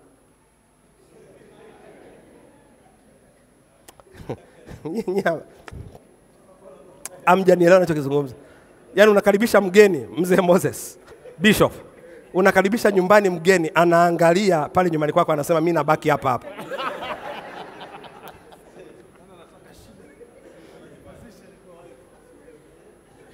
Hakuna mwanadamu asiyetaka mafanikio. Ngoja niseme sentensi ngumu, na watu huwa wanataka kujiunganisha na watu wenye mafanikio. Ukiona watu hawajajiunganisha na wewe, fanya kazi. Lazima uwe na kiwango fulani cha mafanikio ili watu watamani kujiunganisha na wewe. Mchungaji, unajua mimi sina rafiki yoyote. Umefanikiwa eneo lipi? Unaweza usiwe na hela lakini fanikiwa kiroho. Yani wakiwa na shida wanatafutaga, mtafute dada fulani hata kuombea jambo hili ili utoke. Utakuwa na watu nyuma yako. Utajiri wa mfalme sio wingi wa fedha alizonazo. Utajiri wa mfalme ni wingi wa watu alionao. Kwa hiyo Suleimani alikuwa na bonge la utajiri sana sana sana. Lakini Suleimani mwisho wa siku utajiri ulimgeuza. Na ndio maana nikwambia kasome kitabu changu cha Finishing Well. Yani kama unataka kufanikiwa, katafute kitabu changu cha kumaliza vizuri. Nimekiandika. Moja ya sura ambayo nimeiandika, sura ya kwanza, nimetumia ndio miongoni mwa sura ndefu, inazungumza kanuni ya uaminifu. Watu wengi sana wanafanikiwa lakini hawao waaminifu. Kanuni ya uaminifu. Sura ya 4 ya kitabu hicho nimezungumza habari ya kusema hapana kwa dhambi. Watu wengi sana wanafanikiwa, kinachowaangusha ni dhambi. Suleimani aliangushwa na ngono. Wanawake. Kama angekuwa mwanamume ningesema wanaume. Ngoja nikwambie, the shortest distance to your success is sex. Yani unataka kuanguka mapema kabisa katika barabara yako ya mafanikio, anza kujihusisha na ngono. Ufiki mbali.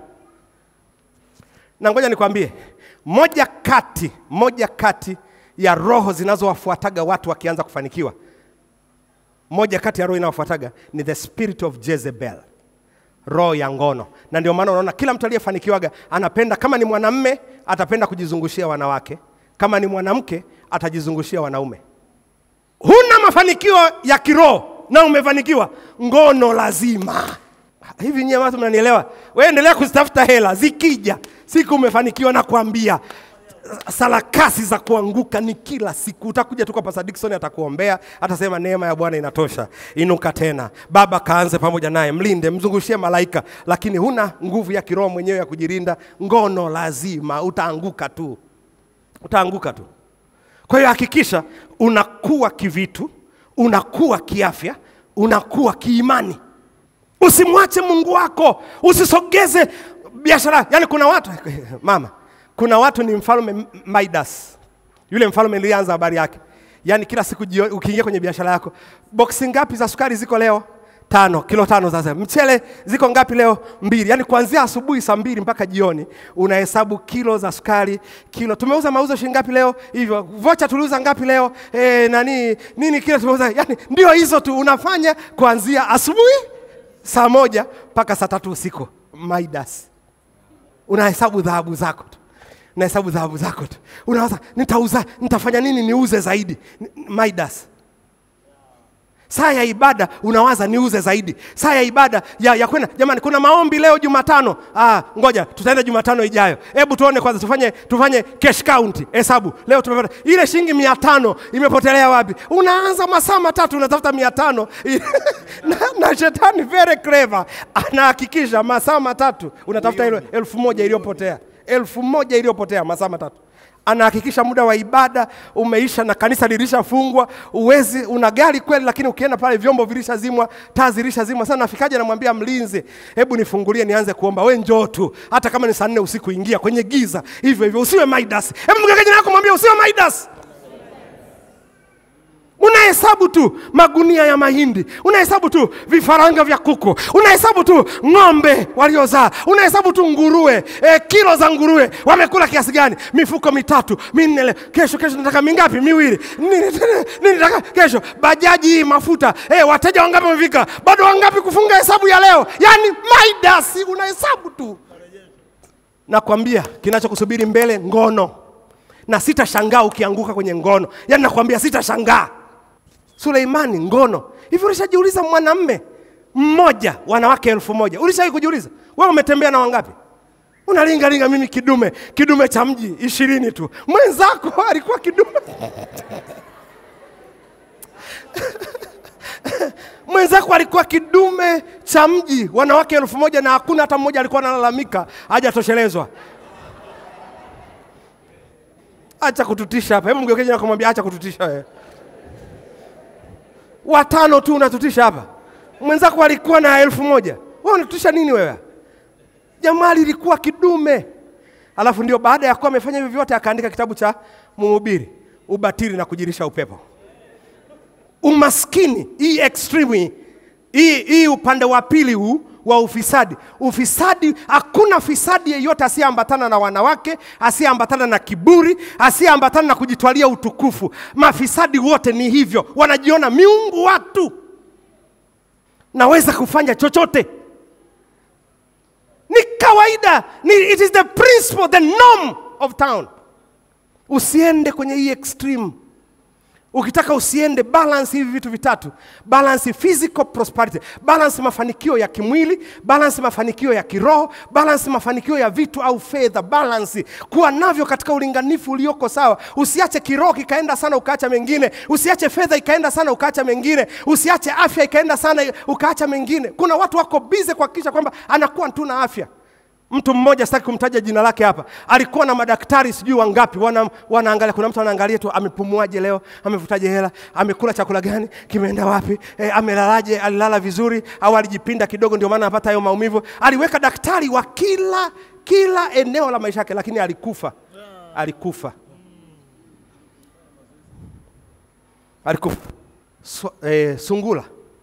Sungula anaishi kwa kurukaruka hivi na kukimbia hivi.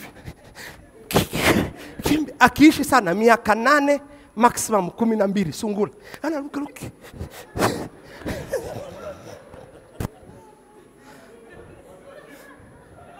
Yani ameishi sana hivi. Mko gym kila siku.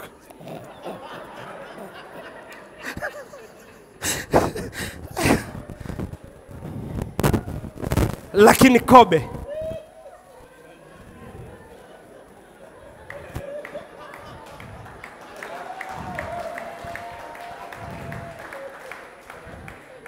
umri wa chini wa Kobe miaka 85.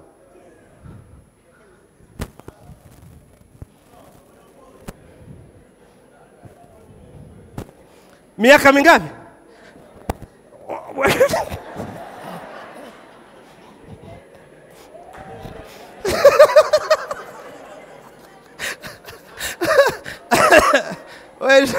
Wewe endelea kuwa sungura tu. Mimi nakuhakikishia miaka 8. Kuna mzee mmoja rafiki yangu alinisikitisha sana. Sitaki kumtaja jina. Lakini moja kati ya vitu vilinipiga sana mwanzoni mwa miaka yangu nikiwa nimekuja Kilimanjaro. Nilikuwa na baba mtu mzima, alikuwa na kama miaka 60. Huyo baba kila siku alikuwa anakimbia kilomita 8. He was physically fit. Yani alikuwa ni mbaba. Ukimuona kwanza kutembea kwake, kijana wa baba wa miaka 60 anatembea very sharp kuliko mimi kijana ambaye ni very sharp. Alafu siku moja naambiwa baba kafa. Moyo umesimama. Ukiangalia mwili, mimi hapa nina kitambi. Alikuwa mwembamba, yani mwili wake fulani kama Gabriel hapo. Yani hapa unavyomwona Gabriel hivi, kamwili kama hivyo. Alafu mrefu, mrefu kama mzee wangu hapa Bishop Moses. Kwa hiyo kijana hivyo lakini mrefu. Kwa hiyo physically ukienda kwenye BMI, body mass index ya madaktari, fit. Mapigo ya moyo inawezekana alikuwa anasoma 120 kwa 80, fit. Sasa sisi msifanye mazoezi, mimi mwenyewe nafanya mazoezi. Bwana asifiwe sana. Mama mchungaji anafanya mazoezi hapa. Haleluya. Lakini haina maana kwamba sasa hiki ndio kitu tunaamini. Kabla ya mazoezi sisi ukitukuta kabla tuanze mazoezi tunaanza na sala. Mungu tunakushukuru. Wewe ndio unayetupa uzima, wewe ndio unatupa afya. Unaomba. Bwana asifiwe sana. Unaomba. Haya naye afanya tu, siwezi kukaa kama mwanadamu bila kufanya chochote, lakini nafanya ili kuhakikisha naweka mwili wangu vizuri. Lakini mwenye kunipa afya ni wewe Bwana. Kwa hiyo usijitegemee akili zako. Bwana asifiwe sana. Bwana asifiwe. Kwa haraka kabisa niwataje watu wengine wawili alafu namaliza. Mtu mwingine ambaye alikuwa tajiri sana alikuwa anaitwa Ayubu. Ayubu. Kitabu cha Ayubu sura ya kwanza mstari wa 3. Ayubu sura ya kwanza mstari wa 3. Anasemaje? Soma pale. Ayubu, Job. Anasema hivi, mali yake nayo, huyu ni Ayubu, aliyokuwa nayo ni kondoo 7,000. Yani hata ukizungumza hizi kondoo 7,000 sasa hivi kawapiga gepu watu wengi sana. Yani alikuwa na kondoo 7,000, ngamia 3,000. Ukiwa na ngamia mmoja sasa hivi ni milioni ngapi pasa fanya? Milioni 3. Kwa hiyo akiwa na ngamia 3,000 ni milioni ngapi hizi? Yani chukua 3,000 mara ya milioni 3. Bilioni 9 anazungumzia. Yani ngamia tu thamani yake bilioni 9. Alafu anazungumzia ng'ombe 500, punda wake 500. Watu wa nyumbani kwake walikuwa wengi sana, yani hawana idadi, huwezi kuhesabu. Alikuwa anaishi na watu wengi. Ndio maana nikasema utajiri wote lazima uwe na sehemu ya watu wengine. Kama wapi watu wengine wewe uishi, unaanza kuishi unapoanza kusaidia maisha ya watu wengine. Bwana Yesu asifiwe sana. Basi huyo mtu alikuwa ni mtu mkuu sana kuliko watu wote wa upande wa mashariki. Mtu mkuu anaitwa in his region. Very. Alivipoteza vyote ndani ya sekunde moja. Kitu gani kilimsaidia Ayubu arudishe? Alikuwa amepeleka vitu vyote kwenye balance. Physically alikuwa balance, kivitu alikuwa balance, na kiroho alikuwa balance. Hata alipokuja kumwambia mkufuru Mungu, anasema hapana, hili jambo Bwana atanitoa kutoka hapa nilipoangalia. Kitabu cha Ayubu sura ya 42 mstari wa 12. Baada ya kuwa vimeibiwa, vimepotea, watu wanasema hainuki tena, kafulia. Sikiliza, mtu aliye na balanced mafanikio, yani kimwili amefanikiwa, kivitu amefanikiwa, na kiroho amefanikiwa. Nakwambia hata ukimnyang'anya vyote leo, na kuhakikisha baada ya muda anarudisha vyote. Angalia 42:12. Basi hivi ndivyo Bwana alivyoubariki mwisho wa Ayubu baada ya kumpoteza. Ayubu zaidi ya mwanzo wake, naye alikuwa na kondoo 14,000. Alikuwa na 7,000 kondoo. Sasa hivi ana mara 2, 14,000. Ngamia alikuwa nazo 3,000. Sasa hivi anazo ngapi? 6,000. Jozi za ng'ombe alikuwa nazo 500. Sasa hivi ana 1,000. Punda wake walikuwa 500. Sasa hivi ana wangapi? Uwezi ukaenda down ukiwa spiritually success prospered. Uwezi ukaenda down. Ni kweli vinaweza vikaibiwa, lakini kiroho mwisho wa siku kitakuinua, kitakuleta mahali ambapo Mungu anataka uweze kufika. Mtu wa mwisho huyu anaitwa Uzia. Uzia. Kitabu cha Mambo ya Nyakati wa Pili sura ya 26 na mstari wa 5. Mambo ya Nyakati wa Pili sura ya 26 na mstari wa 5. Anasemaje pale? Mambo ya Nyakati wa Pili sura ya 26 mstari wa 5. Anasema hivi, akajitia nia. Nani huyu? Uzia. Uzia maana yake ni nani? A favored, mtu aliye na favored by God, strengthened by God, mtu anayeimarishwa na Bwana. Ndio maana ya jina Uzia. Akajitia nia amtafute Mungu huyu Uzia siku za Zekaria. Zekaria alikuwa ni kuhani, Kwa hiyo Uzia akajitia nia kumtafuta Mungu siku za kuhani Zekaria. Yani kama vile Diogen akajitia nia kumtafuta Mungu siku za kuhani Dickson. Anasema hivi, aliyekuwa na fahamu katika maono ya Mungu, na muda alipomtafuta Bwana, Mungu alifanyaje? Alimfanikisha. Kiingereza, God prospered him. Ukimtafuta Bwana katika ulimwengu wa kiroho, Mungu anaweza kukufanikisha katika maeneo mengine. Mungu alimfanikisha. Kitu gani kilikuja kumuua Uzia? Sasa sina muda wa kuvielezea, lakini Uzia alipofika ameona kwamba amefanikiwa, kwa sababu kumbuka anachofanya hivi ni kumtafuta Bwana. Anatafuta nguvu za nini hapa? Za kiroho. Kwa hiyo Uzia alipafanikiwa kiroho, akafika mahali akamdharau Zekaria. Siku moja Uzia akachukua chetezo, akapanda naye kwenye hekalu, akasema na mimi leo naweza nikatoa chetezo. Na hii ndio shida walioko nayo. Ngoja niwaambie, shida walioko nayo watu wengi waliofanikiwa, wanajua wanaweza wakafanya kila kitu. Kwa hiyo siku hiyo hela zake na kila kitu kimefanikiwa, akasema hata mimi leo naweza nikatoa sadaka. Akachukua chetezo, akapanda madhabahuni. Alipopanda madhabahuni atoe chetezo pale pale, Mungu akamwambia umefika mwisho. Uzia alikufa kwa sababu alikuwa anatoa sacrifice, anatoa sadaka, anafukiza uvumba. Hakuwa anafukiza kwa miungu, ila alikuwa anajaribu kufanya kitu ambacho sio cha kwako. Mafanikio ulionayo yasichukue nafasi ya watu ambao Mungu amewainua katika maisha yako.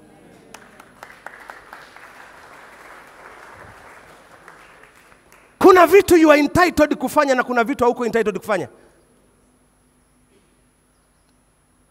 Na shida kubwa ya watu wengi sana waliofanikiwa ni pale wanapofikia mahali wanadhani wanaweza wakafanya kila kitu.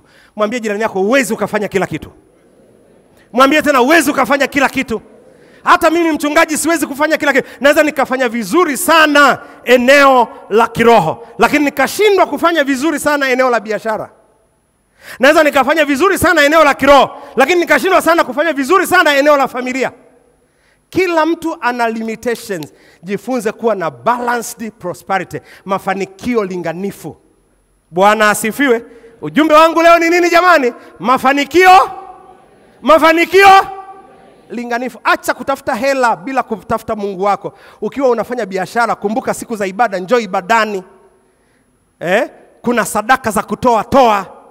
Mungu anakufanikisha kifedha ili kazi yake iende na watu wake wafanikiwe. Umepata nafasi kwenye ofisi, unafanya kazi mahali ambapo unaweza ukawasaidia watu wasaidie.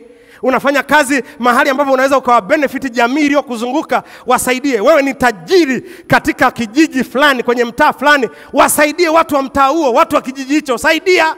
Ndio, umepandwa pale kwa ajili yao. Umepewa uongozi kwa ajili yao. Umekuwa tajiri na mtu aliyefanikiwa kwa ajili yao. Mungu awabariki sana. Ninawaombea neema ya balanced prosperity. Naombea neema ya kuwa na mafanikio linganifu. Ufanikiwe kiroho, ufanikiwe kimwili, ufanikiwe kifedha na vitu katika jina la Yesu Kristo. Neema ya Mungu izidio, neema maradufu izidio, neema iongezekayo maradufu ikatende kazi katika maisha yako. Usiache moyo wako ukaibiwa na fedha. Mungu asiache moyo wako ukaibiwa na mali. Mungu asiache moyo wako ukaibiwa na utajiri. Vitu alivyokupatia Mungu visiinuke na kuwa miungu mingine, bali viwe ni vitu ambavyo vinakufanya uendelee kubaki katika mlinganyo ulio sawa na Mungu wako katika jina la Yesu Kristo. Kila kilichokuwa kinajaribu kuinuka kwako, labda ni fedha yako, labda ni cheo chako, labda ni heshima yako, wala ni hali yako, inataka kukutoa katika barabara yako ya kimungu, ninakuombea leo katika jina la Yesu Kristo ya kwamba hiyo isishike moyo wako, bali ikusaidie, ya kwamba katika jina la Yesu Kristo ikurudishe kwa Mungu wako. Mafanikio Mungu aliyokupatia yawe sababu ya kukuvuta kwake, yawe sababu ya kurudi kwa Mungu wako. Usitoke mbali na Mungu wako katika jina la Yesu. Nimekuombea neema hiyo. Kama ulikuwa unatoka katika barabara, nimekuombea neema ya kurudi. Nimekuombea neema ya toba. Nimekuombea neema ya toba. Naiomba neema ya toba kwa jina la Yesu. Neema ya toba kwa jina la Yesu. Neema ya toba kwa jina la Yesu. Neema ya toba kwa jina la Yesu. Neema ya toba kwa jina la Yesu. Ulipokosea, ninakuombea neema ya kutambua makosa uliyoyafanya na utubu leo. Ugeuke leo, ubadilike leo kwa jina la Yesu. Mungu asante kwa ajili ya neema hii. ambayo unaiachilia katika kizazi chetu. Baba, unatuinulia kizazi cha watu ambao watakuwa na balanced prosperity. Watakupenda kweli wewe Mungu na watafanya kazi kwa bidii. Watakupenda wewe Mungu kweli, watafanya biashara kwa bidii. Watakuwa na afya njema. Magonjwa hayatakuwa sehemu zao. Uharibifu hautakuwa sehemu yao. Hawatapoteza viungo. Hawataharibiwa kwa jina la Yesu. Natamka uzima ndani yao. Natamka afya ya kimungu ndani yao kwa jina la Yesu. Kwa jina la Yesu. Kwa jina la Yesu. Na itamka neema ya Mungu izidio juu ya maisha yao katika jina la Yesu Kristo. Baba, asante. Inawezekana uko mahali hapa na haujaokoka. Na unasema, mchungaji, nimekuelewa sana leo. Nilikuwa nimeshikwa na haya mambo na yakanifanya nimwache Mungu na kudhani kwa akili zangu na kwa uwezo wangu ninaweza nikaenda mbali. Leo hii nataka nitengeneze mahusiano yangu na Mungu. Ulikuwa haujaokoka na unataka kuokoka leo. Nataka nione mkono wako pale. Ulikuwa haujaokoka na unasema, leo sitaki kutoka katika ibada hii kabla sijamfanya Yesu Kristo kuwa Bwana leo. Asante kwa wale walioinua mikono. Tafadhali simama tu pale ulipo, usiogope. Simama tu pale ulipo. Chukua hatua ya imani. Njoo hapa niombe pamoja na. Ulikuwa hujaokoka na unatamani kuokoka, unatamani kuanza upya, sogea tu hapa mbele nianze pamoja na wewe leo. Haleluya, makofi kwa Yesu kwa ajili ya. Ulikuwa hujaokoka na unataka kuokoka sana leo, unataka kuanza na Mungu upya leo. Sikiliza, unataka kuanza safari hii mpya leo. Umejua kwa akili zako na kwa nguvu zako huwezi. Unamhitaji Mungu aweze kukusaidia. Unahitaji neema ya Mungu iweze kukusaidia. Mwambie tu Mungu, asante, nisaidie kutokuamini kwangu, nisaidie ujinga niliokuwa nao, nisaidie hali nilizokuwa naziona ndani yangu zinanifanya nijione ya kwamba nitaweza mwenyewe, nitafanikiwa mwenyewe. Leo nimejua ninakuhitaji Mungu kiroho, ninakuhitaji Mungu kwenye vitu, lakini ninakuhitaji Mungu katika afya na mwili wangu. Mwambie tu Mungu asante, mwambie tu Mungu asante. Njoo tu. Thank you so much. Asante kwa kufanya uamuzi huu wakuja mbele za Bwana, wakuja mbele za Bwana saa hii, wakuja. Neema ya Mungu ni kubwa sana. Neema ya Mungu isidio iko hapa leo. Yehova yuko hapa leo. Na wengine mnahitaji kutengeneza. Unajua kabisa umekuwa na ile kiburi cha uzima, mafanikio yamekupa kiburi cha uzima, ukajua ya kwamba hakuna mwenye uwezo wa kunifanya lolote. Lakini leo unahitaji kutubu na unatamani uanze upya na Mungu wangu leo. Wewe pia kama uko hapo, njoo niombe pamoja nawe. Neema ya Bwana inatosha. Neema ya Mungu inatosha. Neema inatosha. Neema inatosha. Yuko Mungu anayeweza. Yuko Mungu anayefanya. Oh my Lord, my God. Rekebayanda raboseka. We have a God. The miracle doing God. Yuko Mungu. Yes, Lord. Karamashata rabasi. Njoo tu. Neema ya Mungu inatosha. Peke yako hautaweza. Fedha haitakusaidia. Cheo hakitakusaidia. Mali haitakusaidia. Afya njema haitakusaidia. Lakini leo unaweza ukavikabidhi kwa Mungu wako. Ukamwambia, Bwana, nahitaji a balanced prosperity. Nahitaji mafanikio yenye ulinganifu. Mafanikio ambayo umekaa ndani yake. Mafanikio ambayo umekaa ndani yake. Nisaidie Bwana.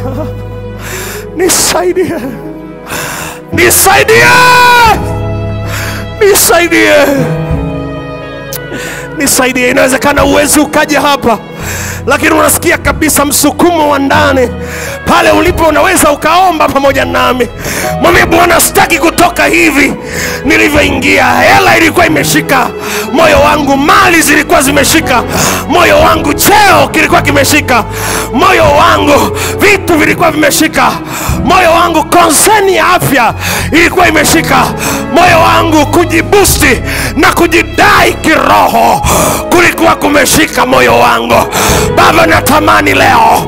Baba, natamani nitoke. Mungu, natamani niachiliwe. Oh my Lord. Gabriel, tafadhali omba na watu hawa. Yekesete maka ya tararabosi. Reke mandarabosi. Wewe uliosogea hapa mbele, weka mikono yako juu. Yes, Lord. Weka tu mikono yako juu uliyosogea hapa mbele. Lakini wale tulio kule nyuma, naomba tunyoshe mikono kwao. Weka, nyosha mikono, sema Bwana Yesu. Rudia maneno ya nyuma yangu, sema Bwana Yesu, asante kwa neema hii niliyoipokea siku ya leo. Mwambie tena, Bwana Yesu, asante kwa neema hii ya msamaha juu ya maisha yangu. Kuanzia leo mimi Gabriel, taja jina lako, mimi Gabriel nimeokoka kwa sababu ya msamaha wako na damu yako iliyomwagika msalabani kwa ajili ya mateso, kwa ajili ya dhambi ambazo zimenitesa kwa miaka mingi. Leo nimetua mizigo ya dhambi. Kuanzia sasa, sema kuanzia sasa, uovu hautakaa ndani yangu, uovu hautanitumikisha kwa jina la Yesu. Damu ya Yesu Kristo iniweke huru kuanzia sasa. Shetani, nimekukataa na kazi zake zote, hautanitumikisha mimi na uzao wangu. Kuanzia leo nimeokoka na hakuna pepo wala shetani yoyote atakayekaa juu yangu tena, katika jina la Yesu. Sema mimi ni mzima kwa jina la Yesu, kwa jina la Yesu, kwa jina la Yesu. Kila nguvu ndani yako come out in the mighty name of Jesus. Kila uwezo wa adui aliomilikisha ndani yako, ninaamuru kuanzia sasa out, out, mighty name of Jesus. Kila kutumikishwa kwa adui leo mwisho, the mighty name of Jesus. Roho ya uovu yoyote iliyokuwa ikikutumikisha na kila mapepo yaliyokuwa yamekamata miliki zako yanaachia sasa na unawekwa huru in the name of Jesus. Be free, be free, be free in the name of Jesus. Be free kwa jina la Yesu. Naamuru uwe huru kuanzia sasa katika jina la Yesu. Hakuna mapepo, hakuna vifungo, hakuna hatia. Mighty name of Jesus. Hatia haitakaa ndani yako. Hatia wala hukumu ya dhambi haitakaa ndani yako. From now, free in the name of Jesus. Free in the name of Jesus. Mungu amekuweka huru kuanzia sasa in the name of Jesus. Hautakuwa kama ulivyo. Bwana amekuponya in the name of Jesus. Hakuna mateso, hakuna pando la dhambi litakaa ndani yako tena kuanzia sasa katika jina la Yesu. Umefunguliwa na umewekwa huru brother. Hautakuwa mtumwa wa dhambi aina yote katika jina la Yesu. Mzee wangu, hautakuwa mtumwa tena kuanzia sasa. Bwana amekufungua na amekuweka huru katika jina la Yesu Kristo. Pigie Bwana Yesu makofi. Basi mnaweza mkawamona tu, mnaweza mkamona Ashes pale kwa ajili ya taarifa zaidi. Mwone dada yetu pale Ashes zule, na Mungu akubariki sana. Andaa sadaka yako, andaa matoleo yako tuweze kumbariki Bwana kwa matoleo yetu.